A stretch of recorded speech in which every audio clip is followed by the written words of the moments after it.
throwaway for obvious reasons. My life has imploded over the last 48 hours, and I need to vent somewhere before I lose my mind. As the title says, I'm divorcing my wife. We've been married for 4 years, together for 6. No kids, thank God. To understand how insane this got, you need to understand my wife. Let's call her Vanessa. Vanessa is difficult. She's gorgeous, smart, but incredibly entitled and high maintenance. If things don't go exactly her way, it's everyone else's fault. I spent years walking on eggshells, apologizing for things I didn't do, just to keep the peace. I guess I was just used to her abrasive personality and her constant need for drama. It started about 3 months ago. Vanessa's precious Audi needed extensive transmission work. I offered to get her a rental, but she threw a massive tantrum because the only thing available immediately was a Toyota Camry. She literally said, "I am not driving around in a peasant car, Mark. I'll just Uber until my car is fixed. You're paying for it." Fine, whatever keeps her from screaming at me when I get home from work. She started using Uber and Lyft exclusively to get to her marketing job in the city and for her various errands. At first, it was normal. Then, after about 2 weeks, she started mentioning this one specific driver. Let's call him Greg. "Oh, I got Greg again today. He's the only one who knows how to drive in this city without giving me whiplash," she'd say, rolling her eyes as she poured herself a giant glass of wine. Then it became, "Greg is so funny. He actually understands my jokes, unlike some people," accompanied by a pointed glare at me. I didn't think anything of it. I was an idiot. I was just relieved she had someone else to bitch to during her commute, so she was less wound up when she got home. She even figured out how to game the app or schedule rides specifically with him, so she got him almost every day. The red flags started popping up about a month in, but I was too beat down to notice them for what they were. Vanessa started working late a lot more. She'd come home at 9 p.m., sometimes 10 p.m., smelling faintly of cheap cologne and cigarettes. She doesn't smoke. When I asked her about it, she snapped. "Jesus, Mark, can you stop interrogating me? I was at Team Drinks. It's called networking. You should try it sometime instead of rotting on the couch." If I pushed any further, she'd burst into tears and accuse me of being controlling and insecure. She was a master at gaslighting. She'd make me feel like the asshole for wondering why my wife was coming home late 3 nights a week. One night, about 6 weeks ago, she came home particularly late. She seemed buzzed and different, manic almost. She went straight to the shower. When she came out, I noticed a bruise on her neck. It was faint, like she had tried to cover it with makeup. I pointed at it. "What is that?" Her eyes went wide for a second, then immediately narrowed into that look of pure venom I knew so well. "It's a burn from my curling iron, you idiot. God, why are you so obsessed with me? Leave me alone." She stormed into the bedroom and locked the door. I slept on the couch. I told myself I was being paranoid. I told myself she was just stressed. I told myself a lot of lies to avoid facing the reality that was brewing. Little did I know, Greg the driver wasn't just taking her home. He was taking her everywhere. Update to my last post. My hands are still shaking as I type this. I'm currently staying at a motel because I refuse to be in the same house as that woman. So the sudden event happened yesterday. Vanessa's Audi was actually ready for pickup 3 days ago. The shop called me, I paid the bill, and I told Vanessa the good news. I expected her to be happy to get her status symbol back. Instead, she got weirdly defensive. "I can't pick it up until the weekend," she snapped. "I'm swamped at work. I'll just keep using the app. It's more convenient anyway, so I can answer emails on the commute." That was the breaking point. Nobody prefers a rideshare over their own luxury car unless they have a reason. Yesterday, she pulled the working late card again. She said she had a client dinner until 10 p.m. I didn't say anything.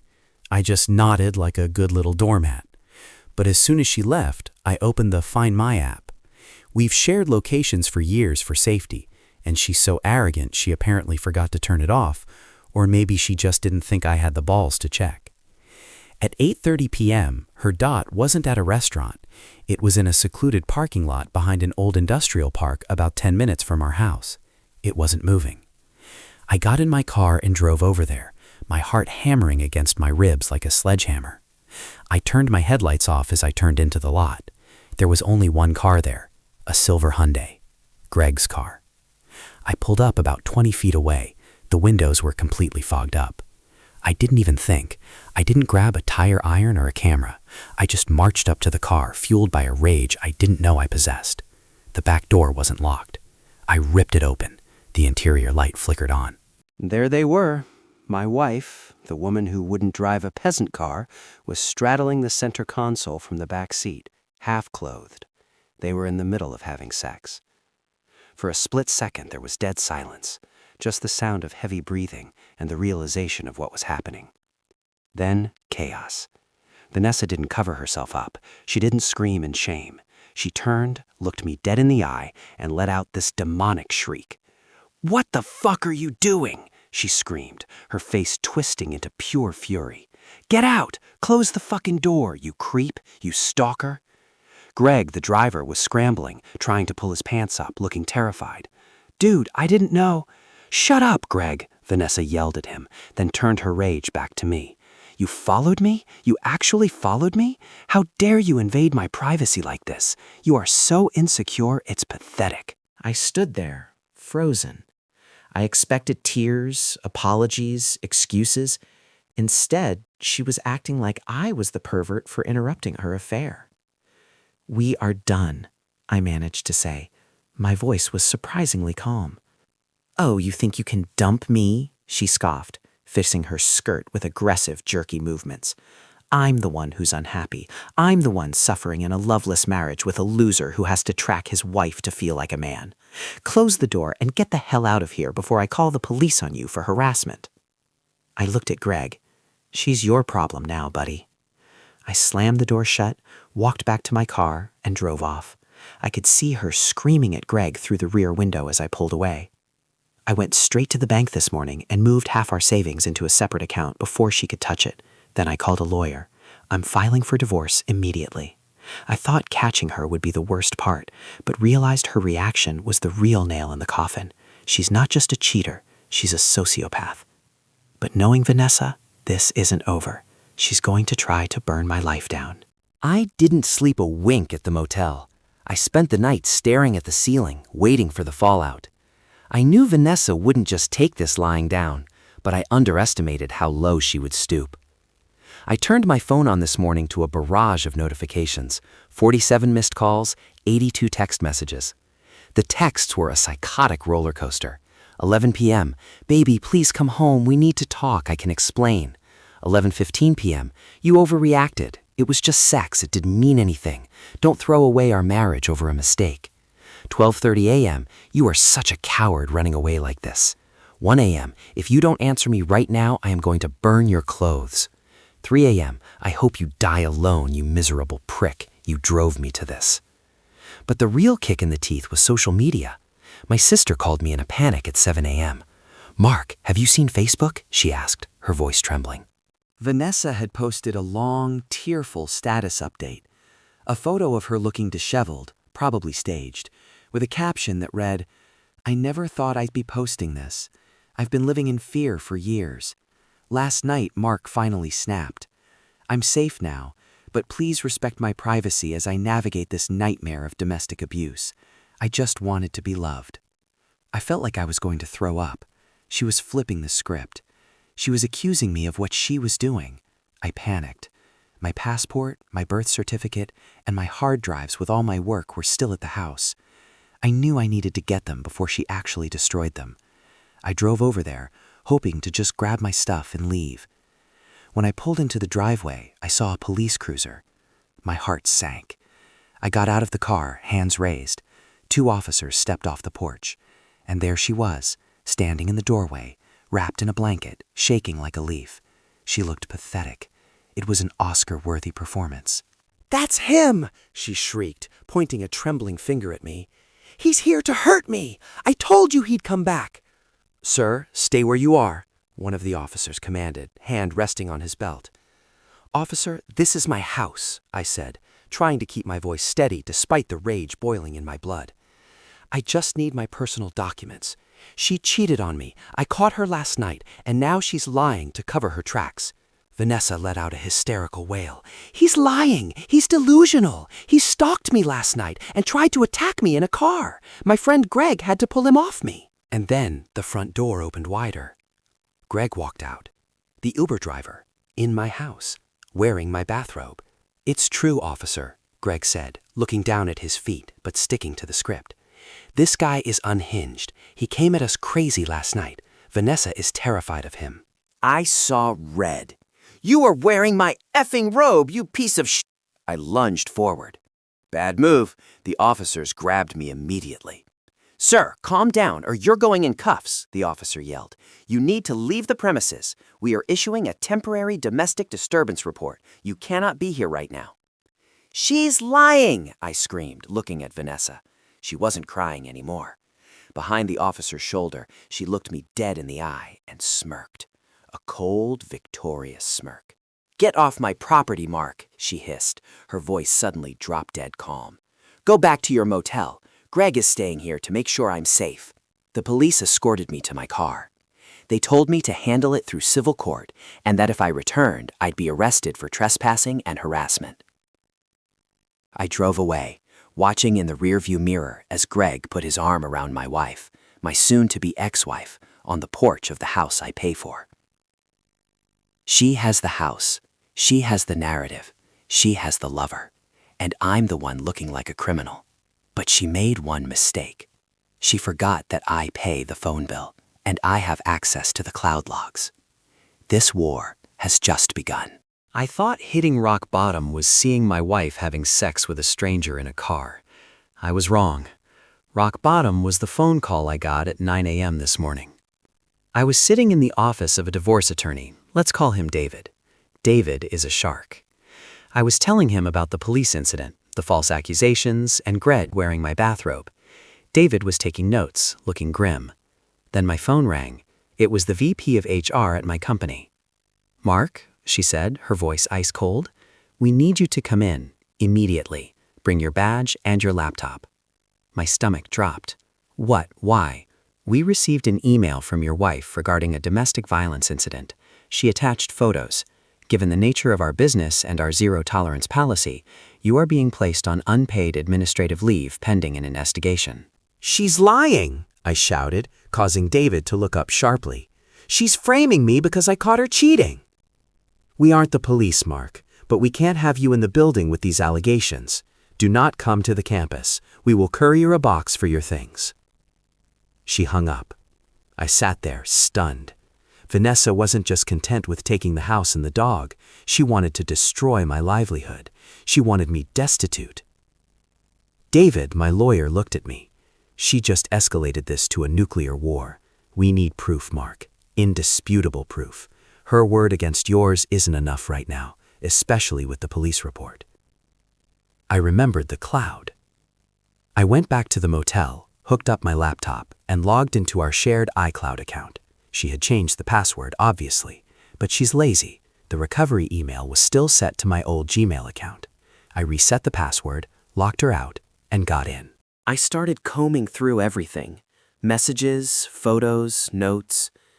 The texts between her and Greg were revolting. They had been sleeping together for 3 months, not 1. There were graphic descriptions of the sex they were having while I was at work paying for her lifestyle. They mocked me constantly. Greg called me the ATM. Vanessa called me the gelding. But that wasn't the smoking gun. I needed something that proved the abuse was faked. I went to the Photos app. Nothing in the main roll, except selfies and pictures of her lunch. Then I checked the recently deleted folder. It deletes after 30 days. There were 14 items.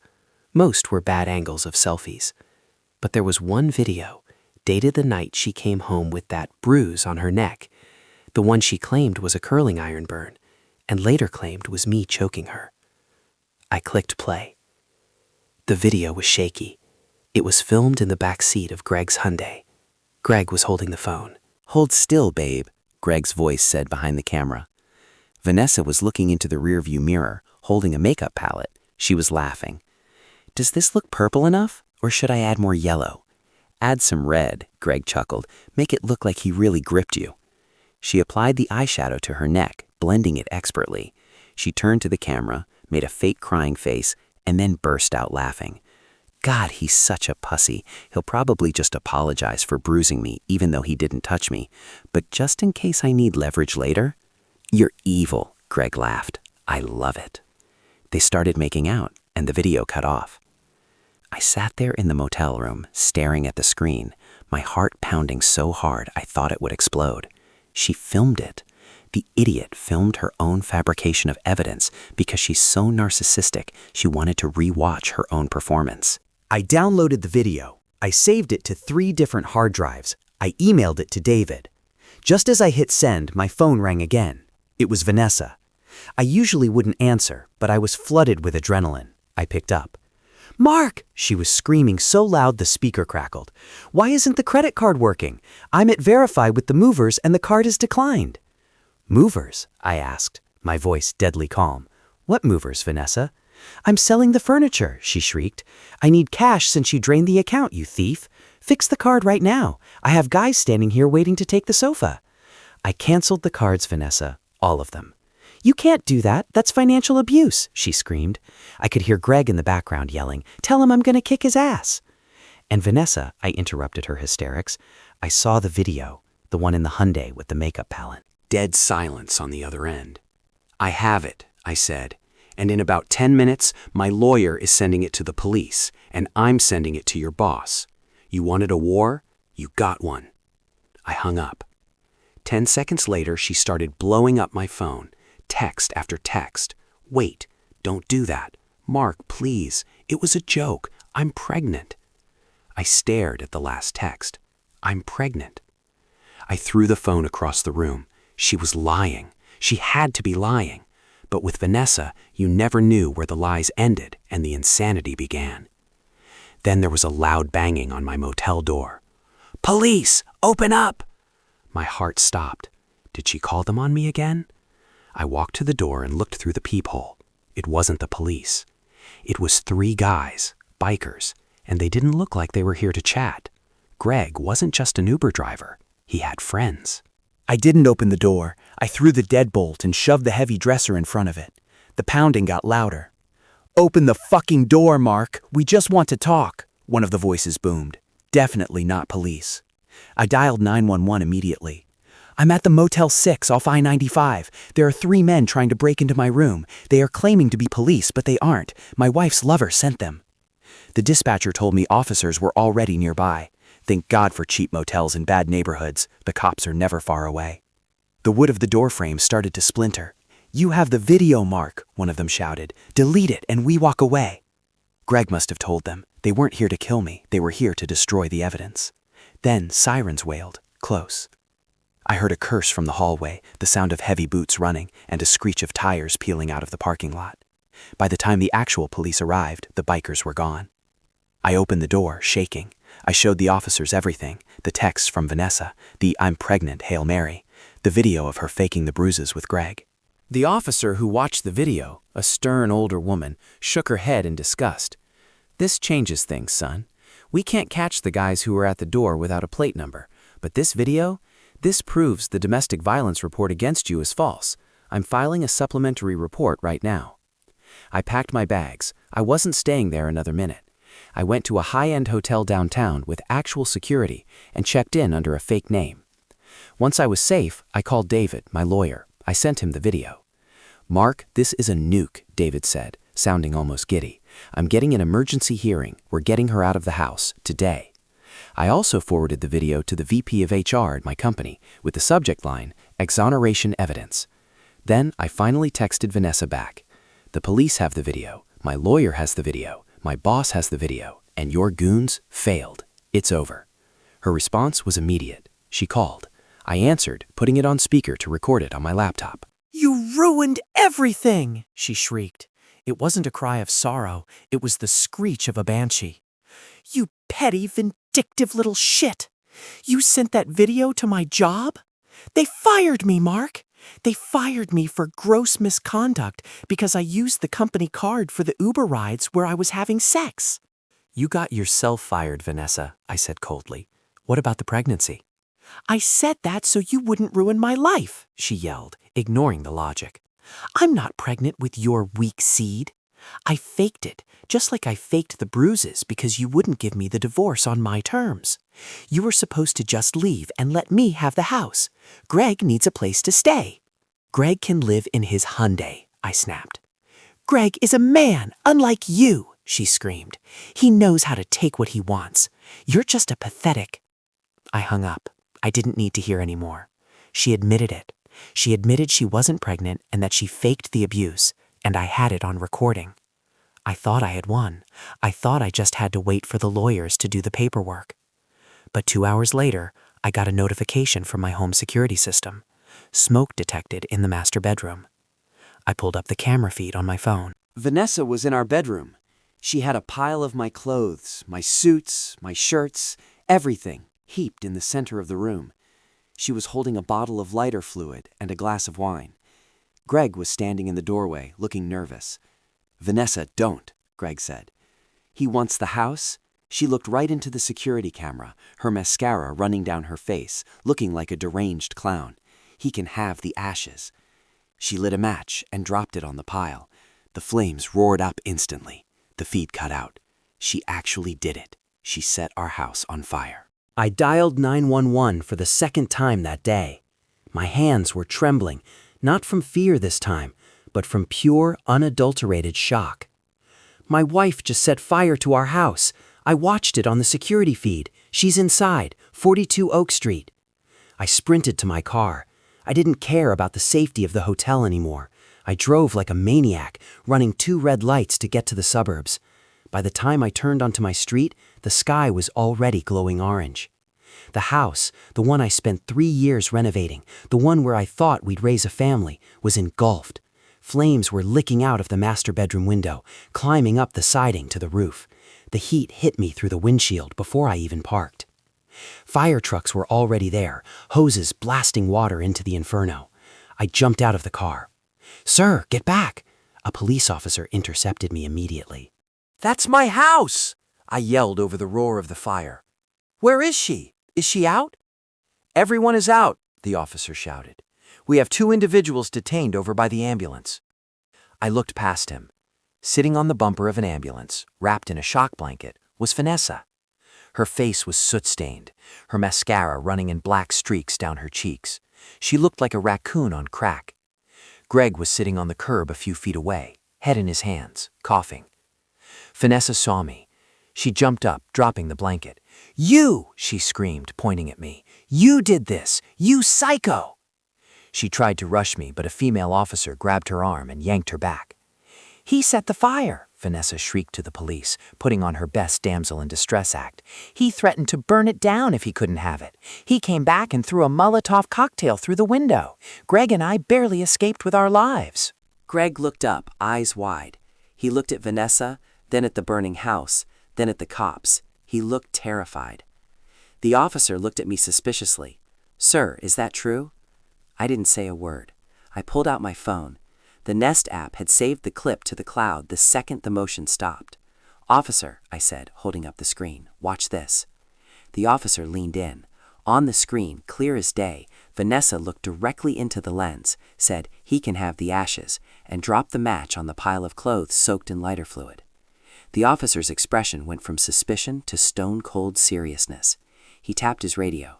"Sarge, we have video confirmation of arson." It was the female subject.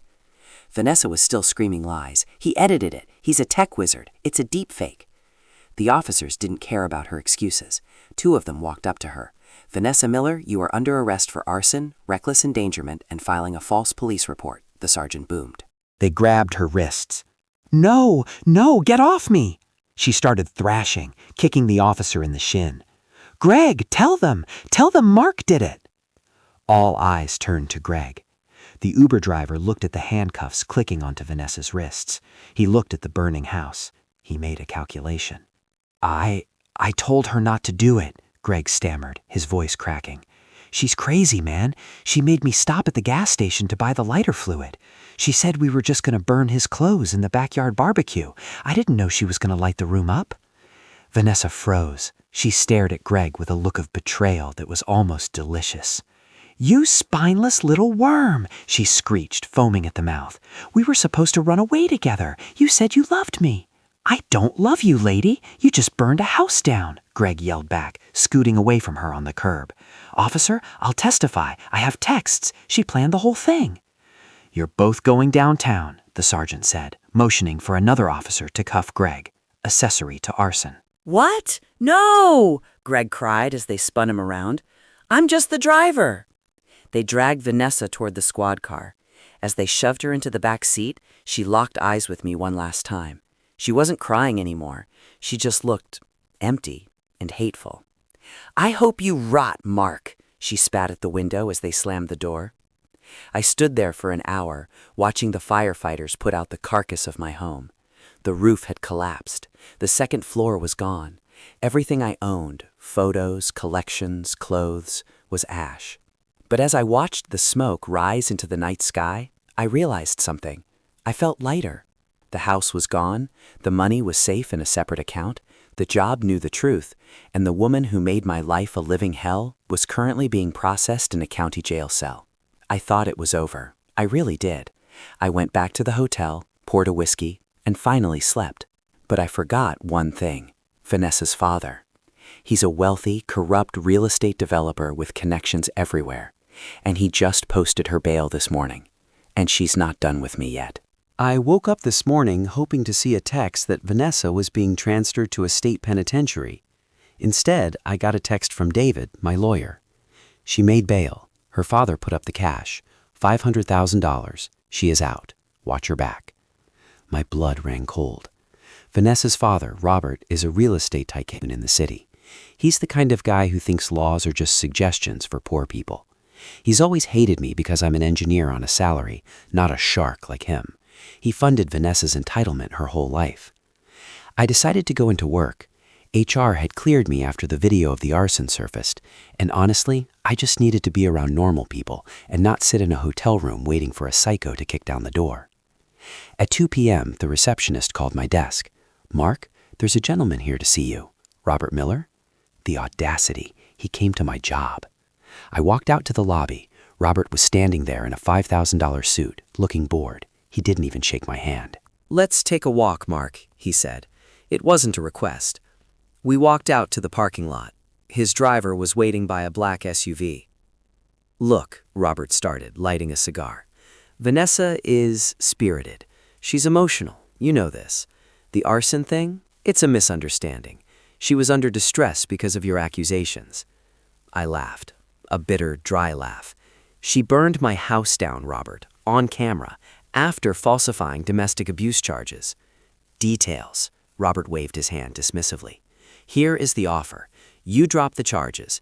You tell the DA it was an accident, a candle that got knocked over during an argument. You recant the statement about the fake abuse. In exchange, I write you a check for the value of the house plus $100,000 for your trouble. You sign the divorce papers and you walk away." "And if I don't?" Robert stepped closer, his voice dropping to a menacing growl. "Then I will spend every dime I have burying you in litigation. I will sue you for defamation, emotional distress, and fraud. I will drag this out for 10 years. You'll be bankrupt within 6 months trying to pay your lawyer. Take the check, boy. It's the only win you're getting." I looked at him. I saw exactly where Vanessa got her narcissism. "Keep your money," I said. "I want her in prison. And if you try to bury me, I'll release the videos of her and Greg to the local news. The one where she mocks you, Robert. Yeah, she talks shit about you too, calling you a controlling old wallet she can't wait to inherit from." Robert's face turned purple. I turned around and walked back into the building. I felt like a badass, but my hands were shaking. I knew I had just kicked the hornet's nest. I left work early, taking a different route back to the hotel. I checked my mirrors constantly. I was paranoid. I pulled into the hotel parking garage. It was underground, dimly lit, and quiet. I parked the rental car on the 3rd level. As I got out, I heard a sound. Click-clack, click-clack. Heels on concrete. I froze. "Hi, baby." I turned around. Vanessa was standing there. But she didn't look like the soot-covered wreck from last night. She was wearing a red dress, the one she wore on our first anniversary. Her hair was done, makeup perfect. She looked stunning and absolutely terrifying. "Vanessa?" I stammered. "You're on bail. You have a restraining order. You can't be here." She smiled, a wide, vacant smile that didn't reach her eyes. "Daddy fixed it. Daddy fixes everything.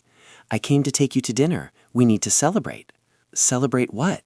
I backed up against the car door, reaching for my phone in my pocket. "Our fresh start," she chirped, stepping closer. "The house was the problem, Mark. It had too much negative energy. Now that it's gone, we can move into one of Daddy's penthouses.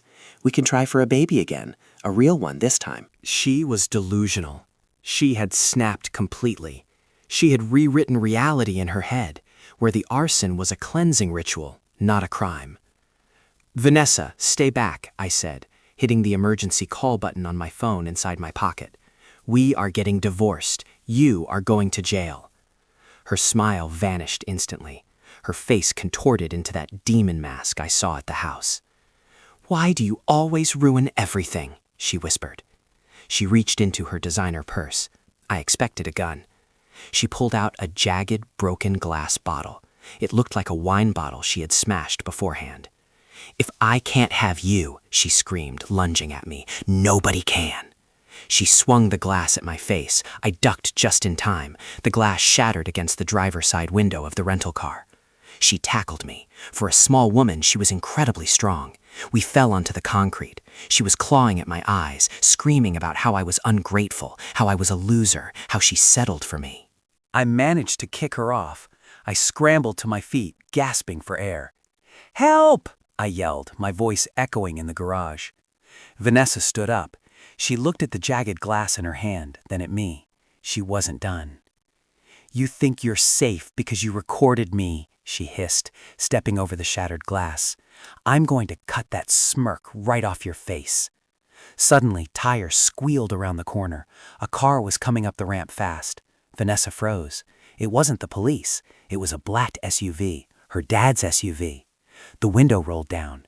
Robert screamed, "Get in the car, you stupid girl! The police are tracking your ankle monitor." Vanessa looked at me, then at the car. She looked torn between killing me and running. "This isn't over, Mark," she screamed. "I will find you." She sprinted to the SUV and jumped in. It peeled out, nearly hitting a parked car, and sped out of the garage. I slumped against the rental car, bleeding from a scratch on my cheek. She's not just out on bail anymore. She's on the run, and she has nothing left to lose. This is the final update. I can finally breathe. After Vanessa and her father peeled out of the hotel garage, the police were on the scene within 3 minutes. Because Vanessa had violated her bail conditions and her father was aiding a fugitive, it escalated instantly. A citywide manhunt started. I spent the next 2 hours in a police station interview room, giving a statement about the attack with the broken bottle. I was getting patched up by an EMT when the captain walked in. "We found them," he said. "They are on I-95 heading south. State troopers are in pursuit. It's not looking good." They brought me into a break room where the news was playing. A helicopter was filming the chase live. There was the black SUV, weaving through traffic at 100 miles per hour. Police cruisers were swarming behind it. It was surreal watching my life play out on CNN. "They are heading toward the private airfield in the next county," the captain noted. "Her dad is trying to fly her out." Then, on the screen, the SUV swerved violently. It wasn't an evasive maneuver. It looked like a struggle was happening inside the car. The car clipped a semi-truck, swerved across 3 lanes, flipped over the guardrail, and rolled down the embankment into a drainage ditch. It landed upside down. My heart stopped. I didn't want her dead. I wanted justice. The news feed zoomed in. Smoke was rising. Officers swarmed the vehicle with guns drawn. They pulled Robert out first. He was bloody, limping, but alive. Then they dragged Vanessa out. She wasn't unconscious. She was fighting the paramedics. Even after a rollover crash, she was kicking and screaming. I couldn't hear the audio, but I could see her face. She looked demonic. The aftermath. Fast forward to today, 3 months later. The dust is settled and the court cases are concluding. Here is what we learned from the dashcam audio inside Robert's SUV, which the police recovered. Robert wasn't driving recklessly on purpose. He was trying to slow down. He was telling Vanessa, "We can't outrun this, honey. We need to pull over and call the lawyers." Vanessa, true to form, lost her mind. She screamed, "I am not going to jail. Drive faster, you coward." When he refused, she unbuckled her seatbelt and attacked him. She grabbed the steering wheel and yanked it. That's why they crashed. She caused her own accident. Greg took a plea deal immediately. He testified against Vanessa in exchange for leniency. He got 2 years probation and community service for accessory to arson and filing a false report. He lost his job, his car, and his reputation. I almost feel sorry for him. Almost. Her father was charged with aiding and abetting a fugitive and reckless endangerment. He lost his real estate license and is facing 3 years in minimum security federal prison. His empire is crumbling under lawsuits. He tried to buy me off one last time before sentencing, but I sent the check back shredded.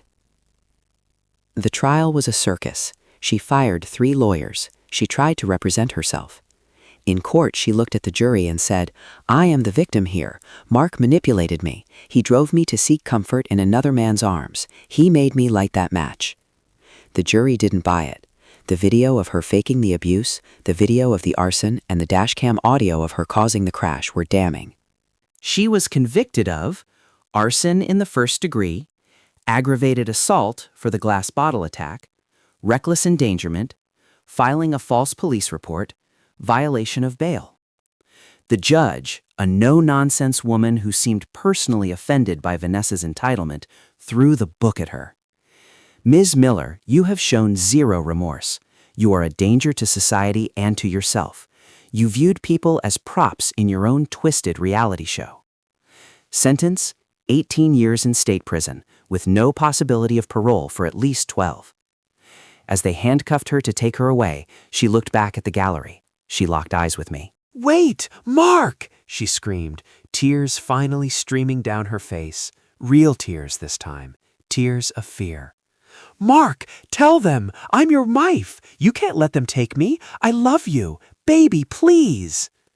I stood up, buttoned my jacket, and walked out of the courtroom without looking back. It was the most satisfying moment of my life. Where I am now. The insurance payout for the house finally came through. It was a full replacement policy.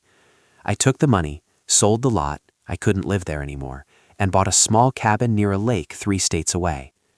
I'm in therapy. I have trust issues I'll probably be working on for a decade, but I'm free.